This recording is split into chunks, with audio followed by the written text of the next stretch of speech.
개인의 영적인 자서전이 나사렛 사람의 생애와 시대를 대신해 버렸다. 마이클 호튼, 세상에 포로된 교회 중. 전통적 복음주의자들은 오직 성경이라는 종교개혁의 슬로건을 내세우고 있지만 자기 연민과 주관주의의 압력들은 예배의 대상에 있어서도 하나님과 자아를 바꾸어 버렸을 뿐만 아니라 실제에 대한 해석상의 권위의 자리에서도 하나님을 자아와 바꾸어 놓았다. 성경은 하나님과 자아와 인생 및 역사의 의미에 대한 핵심적인 물음들에 대해 단호하게 선언한다. 성경은 궁극적인 문제와 그 해결을 우리가 정의해 나갈 때 우선적인 결정권을 요구하고 있다.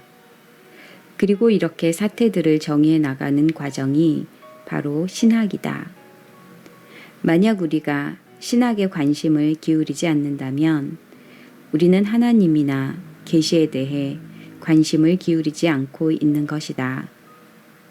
그렇게 했을 때 우리에게 남는 것은 신문이나 텔레비전이다. 그것들이 우리의 실제, 우리의 현실을 대변하게 된다.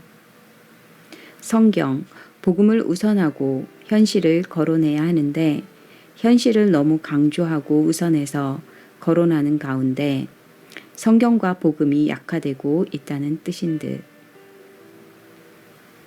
복음주의자들은 융과 메슬로우가 휴머니즘적인 심리학의 아버지들이라고 비판하고 있지만 대려 기독교의 출판물이나 설교, 방송 사업 전체가 마음 안에 있는 신과 인격적이며 주관적이며 내부 지향적인 체험에 쏠려 있는 것처럼 보인다.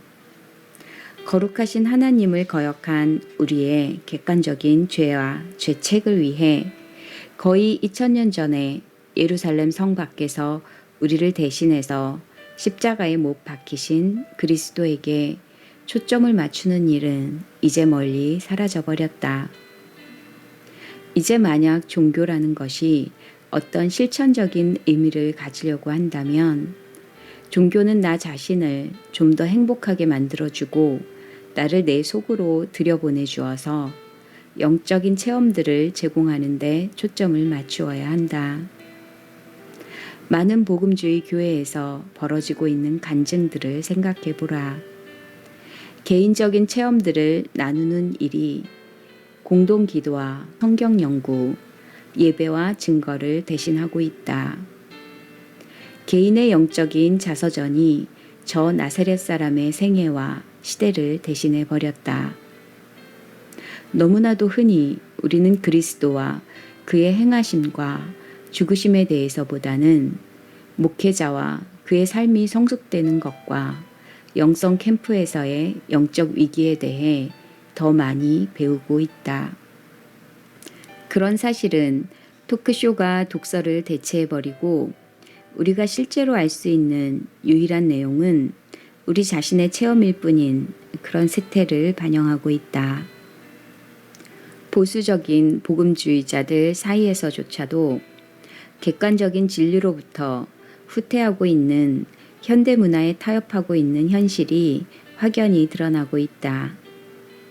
만약 초대교회가 그렇게 기록되었다는 확신을 변호했으며 중세교회가 교회가 그렇게 말한다는 확신을 변호했다면 오늘날 복음주의자들은 흔히 내가 그렇게 느끼고 있다는 슬로건에 호소하고 있다.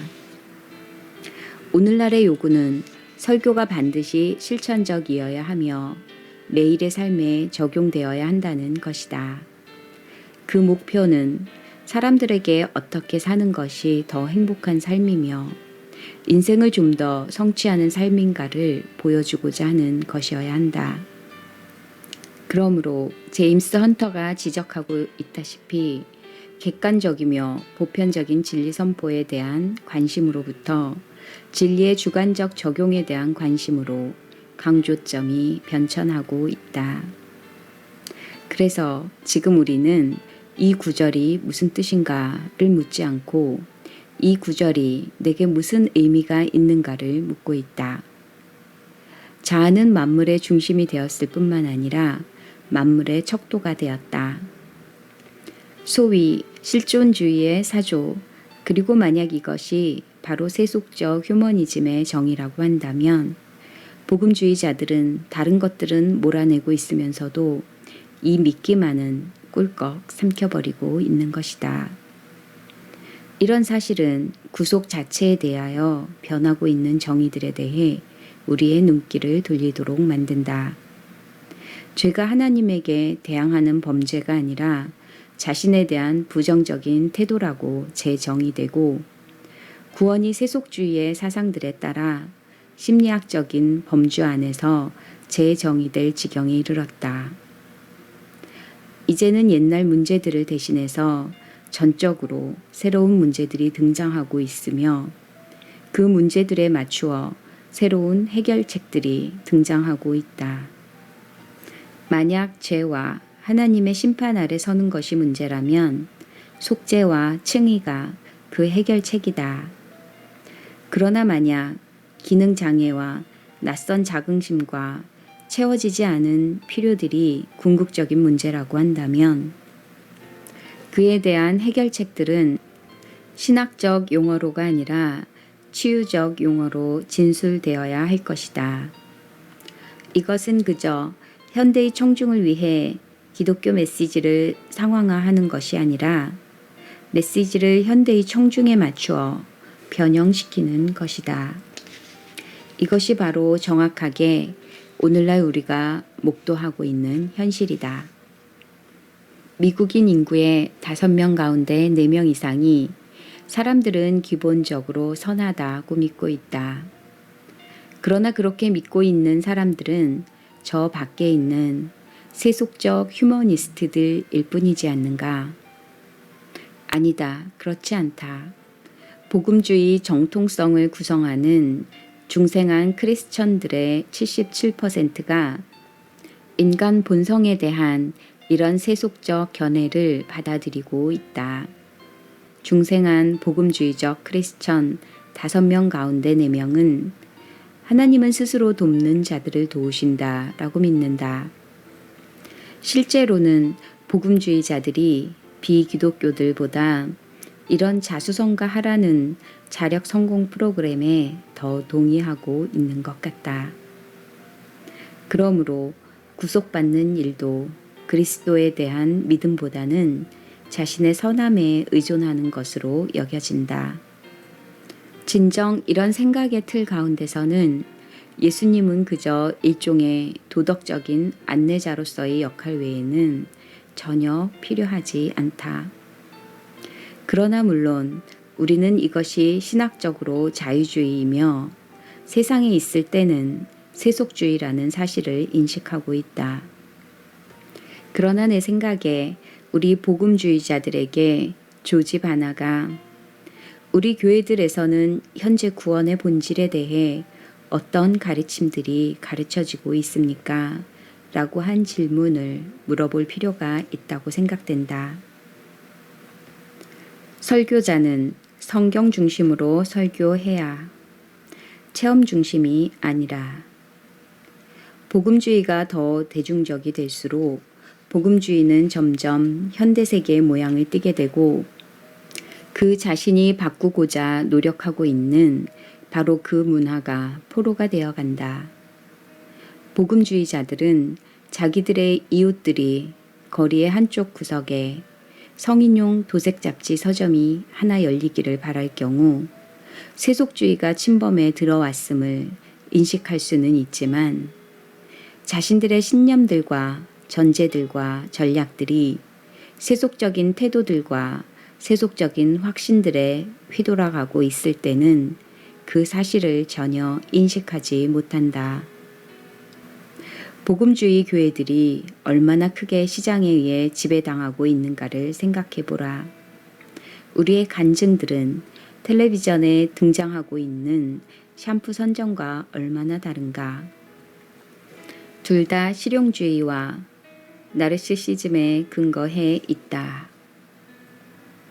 사도들의 증거는 이것이었다. 태초부터 있는 생명의 말씀에 관하여는 우리가 들은 바요, 눈으로 본 바요, 자세히 보고 우리의 손으로 만진 바라. 이 생명이 나타내신 바 된지라. 이 영원한 생명을 우리가 보았고 증언하여 너희에게 전하노니 이는 아버지와 함께 계시다가 우리에게 나타나신 바 된 이시니라. 요한일서 1장 1절에서 2절. 그들의 증거는 가슴속에 타오르는 열정이나 위기 체험이 아니라 법정에서도 받아들여질 수 있는 증언이었다. 그 증언은 성육하신 하나님이라고 주장했던 한 사람의 기적들과 교훈들과 죽음과 장사된 일과 부활하고 승천한 일에 대하여 증인된 삶을 살았던 다양한 사람들의 정상적인 증언이었다. 우리의 주관적인 증언이 아니라 바로 이 증언들의 증인이 우리 교회들과 전도에서 최우선적인 자리를 차지해야 하는 것이다. 존 리스의 말이다. 많은 설교들이 도덕적인 권면들이다. 이런 도덕적인 권면들은 로타리 클럽이나 사교 클럽에서 훨씬 더 세련되게 전달될 수 있는 권면들이다. 많은 설교들이 사회에 대한 정치적이며 경제적인 판단들이다. 그런 판단들은 정치 집회들에서 훨씬 더 큰 지혜와 열정을 가지고서 제시되고 있는 것들이다. 그리고 많은 설교들이 개인적인 치유를 제공하고 있는데 이것들도 잘 훈련받은 심리치료사들, 정신과 의사들이 더 잘 제공해 줄 수 있는 것들이다. 다른 곳에서는 찾을 수 없으나 설교자만이 가질 수 있는, 교회만이 가질 수 있는 유일한 기술은 신학이다. 특별히 설교와 가르침과 목회에서 하나님의 말씀을 해석하고 적용할 수 있는 기술이다. 이것이 바로 목회자와 교회가 세상에게 제공해 줄 수 있는 기술이다. 다른 곳에서 더 잘할 수 있는 것을 찾으려고 누가 교회에 오겠는가? 우리는 지금 초월성을 가지고서 세속주의와 대결하고 수직적인 차원을 가지고서 수평적인 차원들과 대결하는 대신에 오히려 세속과 수평적 차원을 가지고 놀려고 하고 있다. 그러나 우리는 그 점에 있어서 그다지 영악스럽지도 못하며 잘하지도 못해서 우리가 적절한 연계성을 찾아 달려들었음에도 불구하고 실제로 연결점을 상실하고 말았다.